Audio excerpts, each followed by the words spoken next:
she's not within the staff here, but she's a consultant that they use. Wow.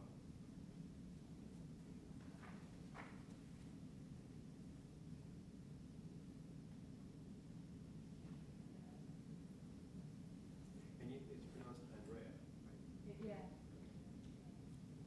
Emond? Emond. Emond. Yeah. It's funny, I was just about to ask you. Make sure. Oh, it's fine. I get 90% of the time it's Edmund. People keep wanting to put a D in there, and it's like, Yeah, my name's crazy. There's about, I stopped when I started counting it how many different ways to say Andrea, and I stopped at 25. I was like, this is ridiculous. wow. Yeah. Well, I went, obviously many years ago, I went to college, and there was a woman who's, I think it had French-Canadian background, but her name was Marie Anique, which is melodious and much nicer than Marianic. Yeah, oh, it sure is. And same spelling, but so much nicer. Yeah. So, If you happen to remember, because our microphones are hard to get to, if someone asks you a question from our on-site audience, if you don't mind repeating it. yeah, good point. Yeah, that way, because otherwise you just start answering and people are like, what was the question? Well, you see that too, like Yeah. if Trump's out there, people firing questions away, you never know what the original question, you get the gist because of the answer. Right, sure. But sometimes you might say no or yes or whatever, and you have no idea what was the original question. Exactly. Yeah, okay. Yeah. That's fine. Give me a countdown. So, This, just standing here talking, chit-chatting. This 156. Okay, thank you. All right. Allison, how are you? Good, I'm good. How are you? Is there a paper that goes along with this lecture? There Handout? is, There however, Mr. Ewan's got a surprise built into his presentation and asked that we make that handout available right after we're Yeah. finished. There are some teasers that you'll understand during the presentation why it's not up front. Okay. So I have extra copies of it with me in paper format that I can hand to you, but I'm not going to give it to you until, as promised, I'm not going to give it out until we're done. Because there's some, yeah, Some interesting it makes it things. more interesting and tantalizing.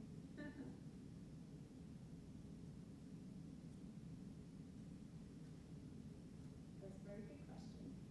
'Cause, yeah, typically we, with the presentation handouts far out in advance, I like to spoil the audience.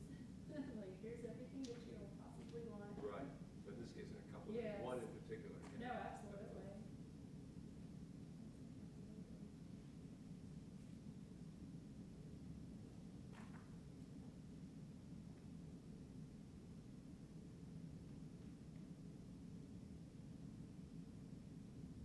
You have a minute and a half.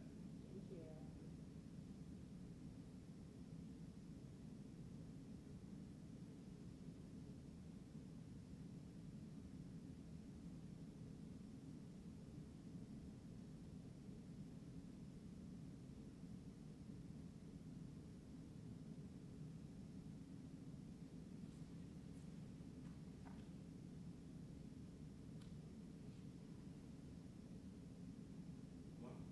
One minute.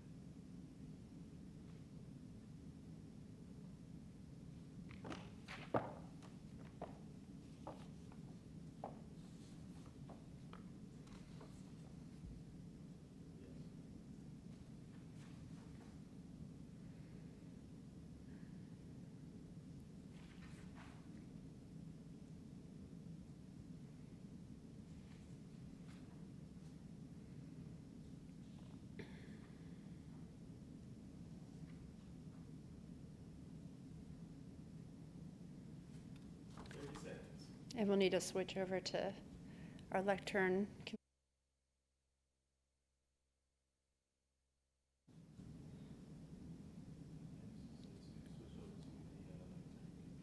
Thank you. Perfect.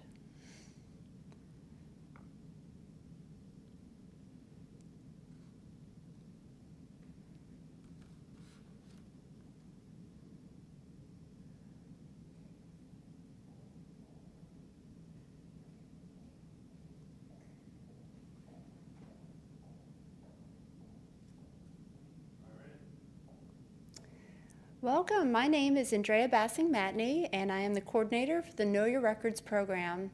Thank you for joining us. The Know Your Records program is an educational program. We do resources that will allow you to understand what we have at the National Archives and how to do historical research using the U.S. federal government records. So we are broadcasting live from the National Archives building in Washington, D.C. So before we begin, I'd like to give you a few tips on how to best participate. For those of you who have joined us on site, welcome. We have handouts available, and I'll provide those to you at the end of the program. And also at the end of the program, please hold on to your questions and use the microphones in the aisles so that our online audience can hear you. For those of you who are joining us during the live broadcast, please know that you can also submit questions, and I encourage you to do that by first logging into YouTube and typing your questions into the chat section. We will address your questions at the end of the presentation. Also on this YouTube webpage, you will find hot links to additional information, and there is live captioning. And there is also our online evaluation form. We ask that you complete that online evaluation form at the end of the program. In addition, you will find on this webpage a hot link to the presentation slides, but those will be available right after the live program. So now on to today's program entitled Bringing History to Life, Documenting Artifacts with our presenter, John Emond. Mr. Emond is an active collector of historical artifacts from the American Revolution and Civil War. He retired in 2011 after 30 years in government employ, most of it in various contract, technology transfer, and project management at the National Aeronautics and Space Administration, NASA. Mr. Emond is currently a member of the Maritime Committee and the Maryland Historical Society and the Planning Committee for the Federal Interagency Holocaust Remembrance Program. Without further ado, please join me in welcoming John Emond. Thank you. Thank you very much, Andrea, and good afternoon, everybody. Welcome. What we want to do today is to highlight the importance of capturing history, showing examples of lost versus preserved history and your role in capturing history. And another part will be the National Archives as the country's repository of records. Each object, each artifact has a history that is lost if not identified, not protected. Sadly, in terms of artifacts that are out there, regardless of the era, I'd say most of them have lost their history. We see an object that's fascinating in and of itself, but we don't know the background because any identifier information or markings is just not there. And once it's lost, it can never be recovered. Some examples of lost history. Here we have a late 18th, early 19th century powder horn and keg marked TW. The owner is unknown. We know it's the same owner just by the way the letters are formed, the way the W is formed in a cross here and here. So it's the same individual that carved both the powder horn and the keg. But beyond that, we'll never know the background. We know the rough time period because of the way these two objects were made.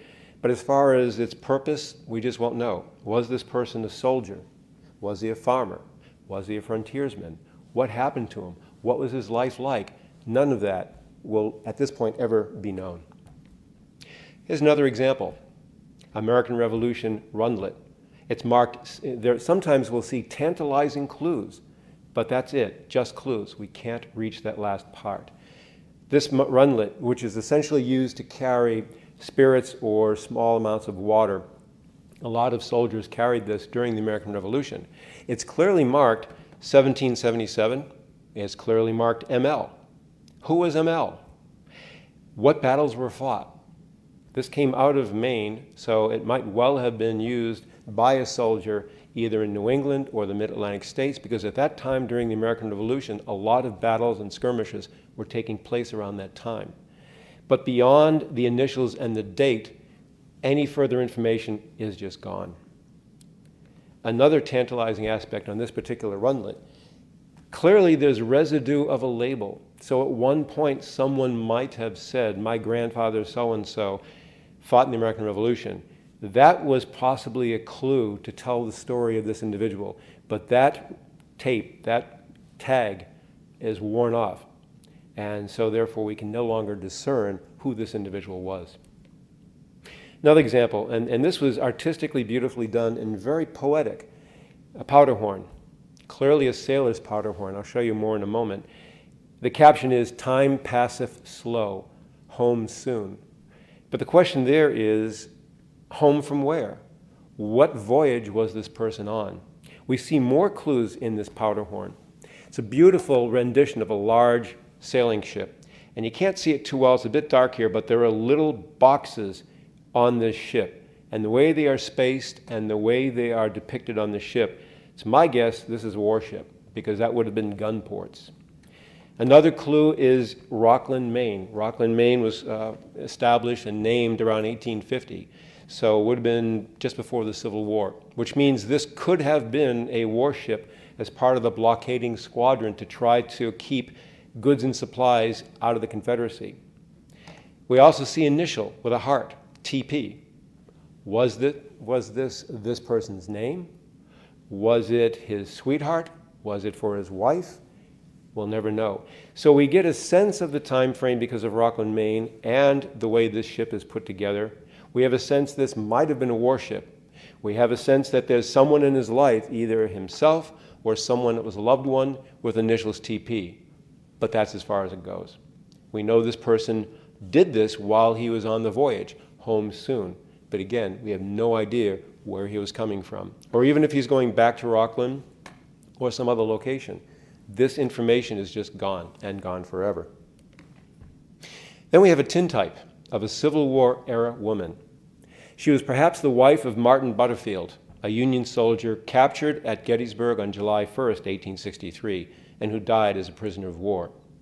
As far as the background of this person, we'll never know. This came with his diary, but it's not marked. This could mean, if it indeed had belonged to Martin Butterfield, it might have been the only example, the only reminder of home, the only reminder of comfort, or anybody who cared about him. Here he is in a POW camp, miserable conditions, could be starving. He eventually died as a POW. This might have been his only source of comfort. If so, that's an amazingly poetic and powerful tintype. Or this particular tintype could have been acquired by a collector who thought, wow, this would go well with this diary I picked up elsewhere, in which case, nice story, but not a real story because there was no connection. We'll never know if this person had anything to do with Martin Butterfield's life because the tintype itself is not marked, and there's no documentation referencing a tintype and a diary. Here we have a Civil War flag, 35 stars. That star, 35th star, was added when West Virginia seceded from Virginia, who had seceded from the United States. So you get a breakaway part of Virginia creating a new state because of its loyalty to the Union. That took place in 1863. Well, if that's the case, why is there ink on the flag marked 1862? We'll never know why someone indicated that was of importance to them, because it's clearly an 1863 flag. So we'll never know the meaning of that. And we have a cannon mystery. This is 18th or early 19th century. It was found in the Savannah River with a blown barrel. And the question there is pretty obvious. What the heck happened? It was either maybe overcharged, and when it went to fire, it blew up, or maybe there was a fear of it's going to be captured, War of 1812 period, to be captured by the enemy, so let's intentionally destroy it so it cannot be used. We'll just never know. All we know is this was a pretty powerful explosion that sheared off half of the cannon muzzle, but we'll never know why this occurred. Was it an accident or deliberate? We'll never know. Compared to these mysteries, we have preserved history. Pistol, sword, canteen. I'll go through it here. Canteen, cups, and a plate, pistol, sword, belonging to William Keith, 8th New York Cavalry. And this history is confirmed. There's no markings on the pistol or sword that would indicate it belonged to William Keith. But there's a notarized family letter This grouping descended to a living descendant of William Keith. There's an individual to this day living that is a direct descendant of William Keith, and it went from his family to a dealer in antiques with a notarized letter. As far as the background, once you know the individual, you can piece together his history. William Keith fought at Brandy Station, Gettysburg, and saw the Confederate surrender at Appomattox. In this grouping is a letter. The last letter in that grouping, he starts off by saying to his mother, "Mother, I think I may have seen my last battle." He's writing in the spring of 1865 from Appomattox. He saw the Confederate surrender at Appomattox. Another bit of a point of history here. In his canteen, it's actually that strap, that carrying strap, is cinched in the middle. It's tied off in the middle. And ordinarily you'd think, why would someone tie something off in the middle? Well, if you're a cavalryman, you're not going to have an entire loop over your shoulder. You'll sling it over the pommel of your horse. And so it's tied off to simply throw on his saddle. So you have the feeling that that knot was tied directly by William Keith. It adds, again, more power to the object because you can piece it together. You can visualize William Keith actually tying this off himself in order to put it on his horse. I talked about the tintype of the woman that will never know the background. Well, here's William Keith. On the back side of the tintype, he says, William Keith, taken at Falmouth, Virginia, December 1862. So we know what he looks like. Too many times you see a reference in history to an individual, you have no idea what they look like. Well, here we've got proof positive because in his own handwriting, he wrote the back of it, and he wrote where, and he wrote when. So here are two examples, history lost and history preserved. I mentioned there was a notarized letter from the family. This is that notarized letter that identified in a whole litany of different objects that had belonged to William Keith and then descended in the family until this individual had sold it to an antiques dealer in Gettysburg. And here's a close-up. This is I won't go through the whole thing, but this is to certify that this individual is a direct descendant of William Keith, etc., tying it all together. And then we have preserved history, Henry Tice.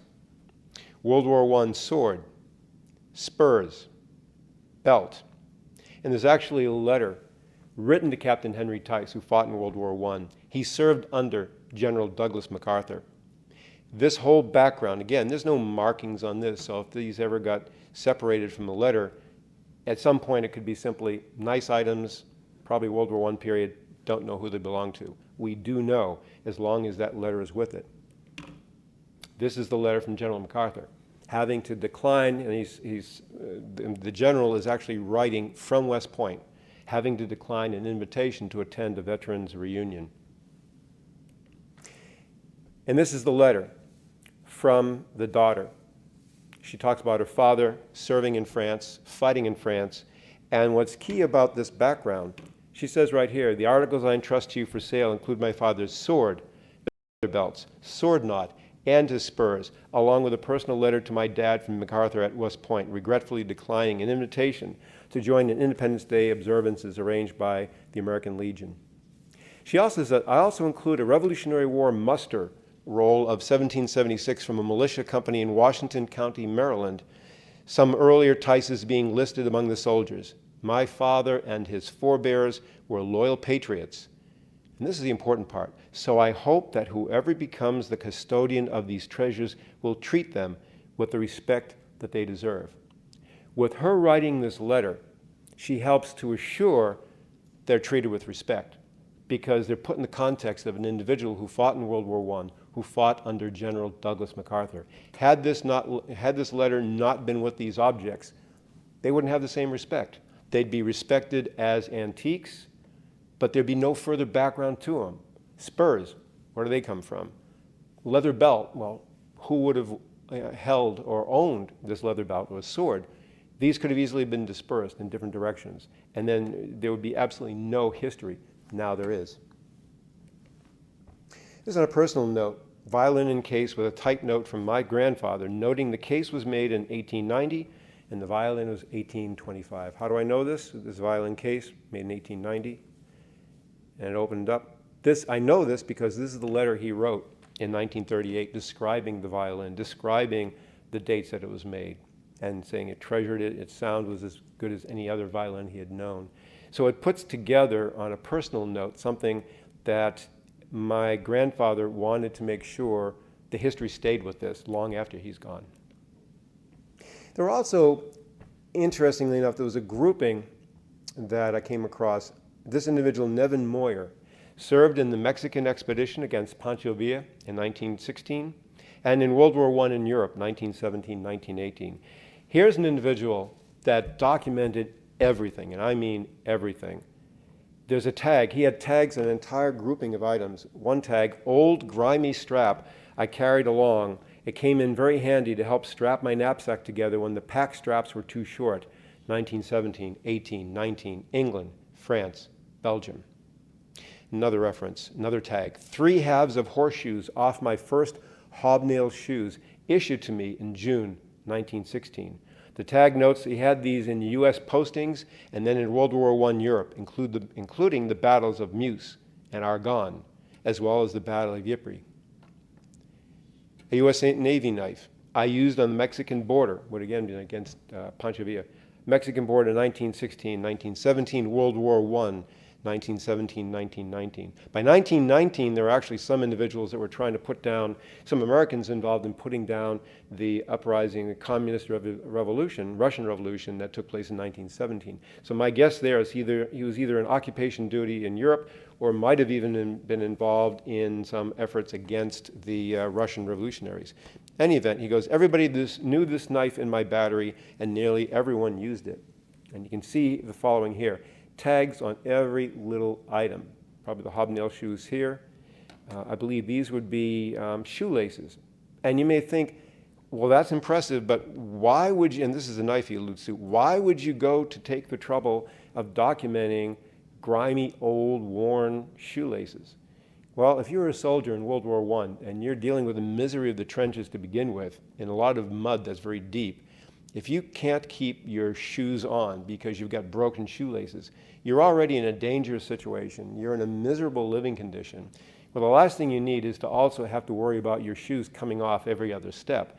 So this person painstakingly noted even the most humble of items, because for him they were not humble. They were reminders of what he had to go through in the trenches of Europe. Here I have a question for you here in the audience, and also for those who may be looking at this through the YouTube. 2 flags. Both look about equal in size. Actually, I made this one a little bit larger for comparison. I'm going to ask the audience here, and for those of you looking at this on tape, ask yourself, here are 2 flags. First question is, how many, if you had a preference between the two, how many would select the flag on the left, just by a show of hands? How many would, okay, we've got a couple here. How many would select the flag on the right? I see one person. And again, the people at home may have some similar thoughts. Well, turns out the one on the left is very nice. You could buy anywhere. It's very patriotic. The one on the right, well, that flew on STS-95 in October of 1998, the John Glenn mission, where he returned to space. I bet if I asked for a show of hands again, there might be a different tally. But again, the importance of keeping history together, and this is actually John Glenn as a payload specialist. This is the group of individuals that flew on STS-95, and there's the flag. What's again important here is if this certificate documenting this flag flew on STS-95, if this certificate somehow became separated from the flag, at some point, somebody might think, it's a nice flag, but shoot, I can go around the corner and buy 10 of these flags. Well, no, you can't, because this one's flown in space. But the only way to prove it is with this documentation. And here I have another interesting aspect. Sometimes it's the context that makes it interesting, even beyond the nature of what you have as an artifact. The caption reads, if they can put one man on the moon, why not all of them? Which is kind of a snarky thing to say about judging on the value and quality of men. You've got this astronaut-like figure, that is floating above the moon. And it's like, if you can put one man on the moon, hey, how about putting all of them? Who would come up with such keeping such a snarky little object in the family? Well, try John Glenn and his family. John Glenn, the first American to have orbited the Earth. So clearly, John Glenn had a good sense of humor, and his family did as well, to have that as one of their keepsakes. Sometimes there are other ways besides the written word in documenting the background on something. We've got a couple of objects here. This is kind of like a mythical figure. You can't really see. It's got an animal or a human head with an animal body. You've got, this is kind of a spirit stick, and then you've got kind of a spirit figure.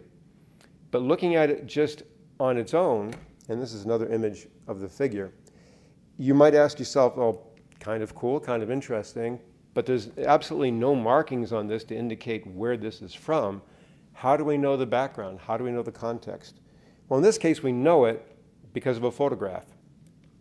Dr. Archibald McFadden was posted to the Panama Canal Zone in the mid-1950s. He was actually a nutrition specialist. He was helping the local Panamanian Kuna Indian community get better nutrition, or he also was documenting some issues some diseases that may have been plaguing the community. But he also clearly was interested in sociology and the study of different cultures. Here you've got, which my guess would be a medicine man, who's showing some symbols with Dr. McFadden. That animal I showed you before, I believe is the same one on the shelf here. That spirit figure I showed you before, there's another one much like it right here. So the point is, this photograph taken in the mid-1950s show the doctor with Panamanian Indian representatives and some of the artifacts that could be seen to this day belonging in this collection. So it's a way, again, of documenting and putting a story that otherwise there'd be no story. These would be interesting objects, have no idea what they came from, have no idea what the meaning is, who owned them, etc. And we know. We have two kegs here. A Norwegian keg or canteen. It's dated 1839. No idea why that date has any significance. Here, by contrast, an American keg or canteen carried in the War of 1812. Again on the left, besides the date, backside of its initials, EJP. We'll never know who EJP was. On the keg that was carried in the War of 1812, it's got a very poignant aspect to it as well. It was carried by Thomas Cooper, it says here, in the war with England. His grandson, Thomas Cooper's grandson, Alonzo Bauch, died as a Union prisoner in the war between Americans. So its initial use was used as an American against the British. It descended in the family to an individual who became a Union prisoner in a war between Americans, adding poignancy that if this tag were removed, it would again be an interesting keg. I wonder who owned it. I wonder if it had any use. Could have been a farmer's canteen. We would simply not, or keg, we simply would not know any of the background. And here we know it was carried in two wars by Thomas Cooper and then by a grandson who died as a POW during the Civil War. In addition to artifacts, there's also oral history that really needs to be preserved or it's gone forever. And I'll give you 4 examples, personal examples. But all of us can reflect, I think, on individuals that have had extraordinary situations or activities that really ought to be captured. William Duplessis, Patrick O'Donnell, Dr. Judith Ambrose, and Diem Pham Bro. William Duplessis, he actually carpooled with my mother to work in Massachusetts in the 1950s and 1960s. William Duplessis survived the Bataan Death March in April of 1942. When American forces surrendered in the Philippines, as prisoners of war, they were marched to get to a prisoner of war camp. But the conditions were brutal, and many, many, many Americans died along the way. And that's why it was called the Bataan Death March. William Duplessis was a survivor of that death march. Patrick, or Patsy O'Donnell, was one of the 13 wounded on Bloody Sunday in Derry, Northern Ireland, January 1972. Patsy entered a courtyard, and he saw British soldiers getting into a firing position on the opposite side of that courtyard. There was a woman standing next to him. He pushed her down to protect her. First bullet went over his shoulder, struck a brick next to them. Second bullet hit him in the shoulder. He was rushed by British soldiers and then told to get both arms over his head, including the arm where he had been shot in the shoulder. And there's a riveting testimony he gave relative to what happened to him on that day. Dr. Judith Ambrose, NASA headquarters program manager. Dr. Ambrose, her husband and infant daughter escaped from an Iron Curtain country during the Cold War. They fled in the middle of the night. They bribed the local border guard, and they could only carry what they could, could only bring what they could carry on their backs. I was told that they could not even withdraw substantial funds from their bank, because if there was a large bank withdrawal, it would have raised suspicions. Why do you need so much money? So they could only take a small amount of funds and literally what they could carry on their back in the middle of the night, she, her husband, and her infant daughter. And Diem Pham Bro, she's a sister-in-law. And I actually spent months with Diem over a period of time capturing her story. She and her family survived the Fall of Saigon. Diem and several others, some were not part of her family, but she was with a group that tried an escape in 1979, but they were captured. Diem and this time several other family members made a second successful attempt in 1981. She spent time in refugee camps in Malaysia and the Philippines, eventually settling in the suburbs of Philadelphia, Pennsylvania. I'll give you really one quick snippet, but you can imagine what it must have been like when she tried that second attempt. At that time, she was in a school administration position in Saigon. And she knew she was going to make an attempt to escape on a given date. But she could not divulge any of this to anybody that she worked with. So she had to talk about routines, meetings that are going to be scheduled, events that are going to take place, other things that she'll do, knowing full well she's not going to do any of this, because if she's successful, she'll never be seen there again.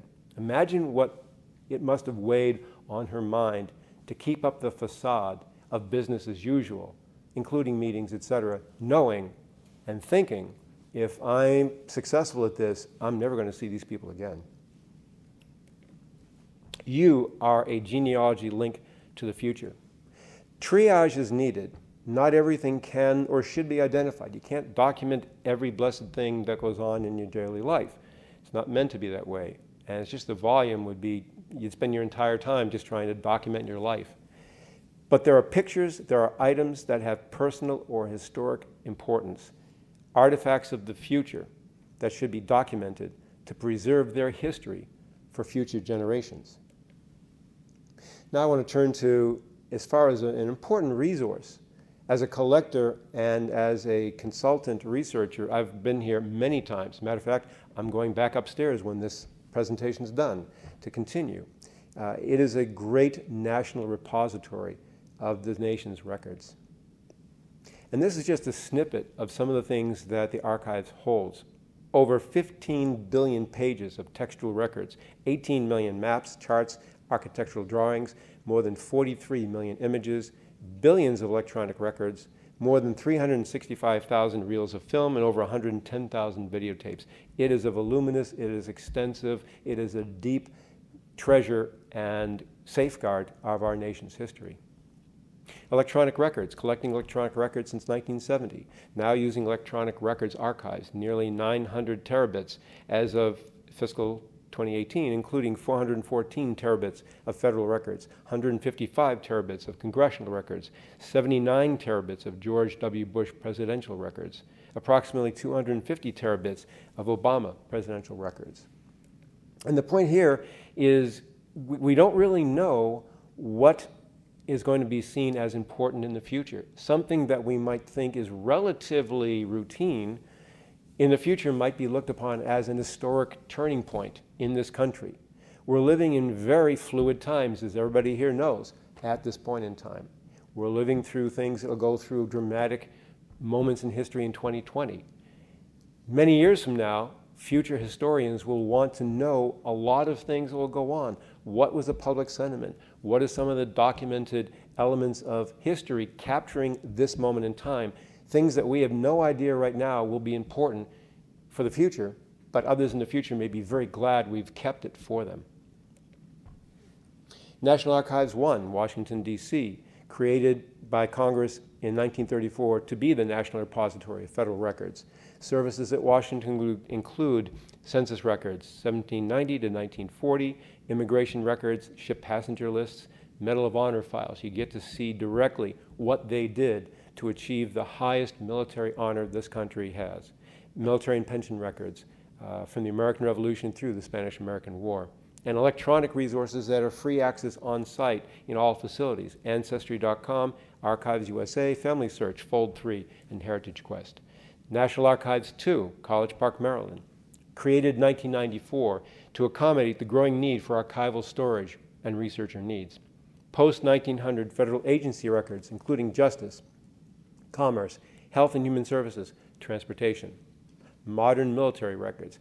Clearly, future historians will be looking at what happened in Iraq, what happened in Afghanistan, and we may not realize now, but it may become evident to others in the future of how important these modern military records really are.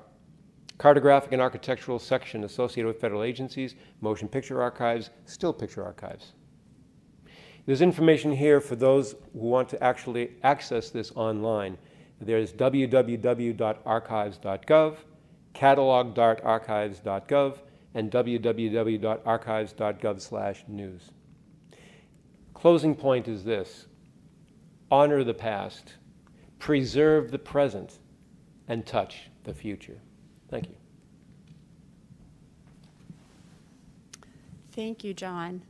That was wonderful. A lot of our online audience says thank you very much. One person says thank you for this very informative presentation. We have a California Indian collection, baskets and artifacts, etc., here in the local history room where I work at Madera County Library. Thank you for letting us know about that, Mary. And other people say you might outdo another show that looks at artifacts. So if anybody here in our audience has any questions, we'd like to open it up to you. If you don't mind, as you can see, we have a microphone here. It would be best if you came down and asked your question at the microphone so our online audience can hear you. If you can't make your way to the microphone, don't be shy. Please ask your question, and Mr. Emond will repeat your question. Thank you for the presentation. I'm just curious what got you interested in collecting in the first place. What is your history? That's a great question. The question was, what got me interested in history? There are actually two things. One is I was a history major in college. I always had a passion for history. But also, as a kid, I started coin collecting and a little bit of stamps, but coin collecting especially. But it reached a point where, and this is just a personal reaction, others have a great passion for coins. I wanted to go more, though, than just look at a piece of coinage that it was very hard to get any further sense of its use. Certainly there are rare coins out there that are quite valuable because of the rarity and because of very few of them are minted, and I respect that. But I really wanted to get more of a sense of the context that goes with it. And that's why, as a collector, if I'm able to obtain something that has a personal history to it, means so much more to me, because then you can try to envision, like I said, with the sailor's powder horn, what was it like for that person? Was that person on a blockade, a federal ship that tried to interdict blockade runners? We'll never know that, but even what we do know was very tantalizing, more so than just a plain powder horn. So it's a combination of my academic background and history, and just trying to get a sense of what the lives were like of those that came before us. Thank you for that. That's a great question. Actually, while other people might be thinking about questions to ask, I was wondering what are you working on now at this time? Well, it's interesting. One of the things I'm involved in with the Historical Society in Maryland is trying to come up with some potential things that they may pick up with. One thing I did recently, I suggested to them that they put an exhibit out, this is back in 2016, on the legacy of the Deutschland That was an unarmed submarine that evaded the Allied blockade of Europe, came across the Atlantic, sailed up the Chesapeake, and docked in Baltimore Harbor at the height of World War I before we became involved. And that was such an amazing saga. I pitched it to people at the Historical Society, and to this day, that is on exhibit now. Otherwise, it's maintaining involvement there, doing research for people, researching for my own collection, and as you had mentioned in the introduction, I'm also involved in the interagency program on the Holocaust, which is another way of capturing oral history. Last year in that group, we actually had a woman who was one of the individuals that was on Schindler's List, and hearing her story was incredibly powerful. So in many ways, just volunteer work and trying to always add to my own collection kept quite busy, even as a retiree. So I would like to add that if anybody else has any more questions, we're going to give you that opportunity. But Mr. Emond did a really interesting talk for us back in 2016 called Civil War Voices, Records from the National Archives and a Personal Collection. And I encourage you to go online on our Know Your Records YouTube playlist and find that Civil War Voices talk that he did. And you'll also find 77 more videos by the Know Your Records program that will help you find information that's available at the National Archives. Do we have any more questions online? We keep getting more thank yous and that the work is so appreciated. So I think with that, I'd like to say that the presentation video recording and the handout that I promised will now become available by the end of the day. And you can watch it on YouTube and download the handout. And we also very much value your opinion. And if you could please take a moment to fill out the online evaluation. And if you're here on site, there's a evaluation paper just outside of the room. Are there any other questions before we let you go? I guess not. So with that, thank you very much on behalf of the National Archives and Mr. Emond. Thank you for joining us. Thank you.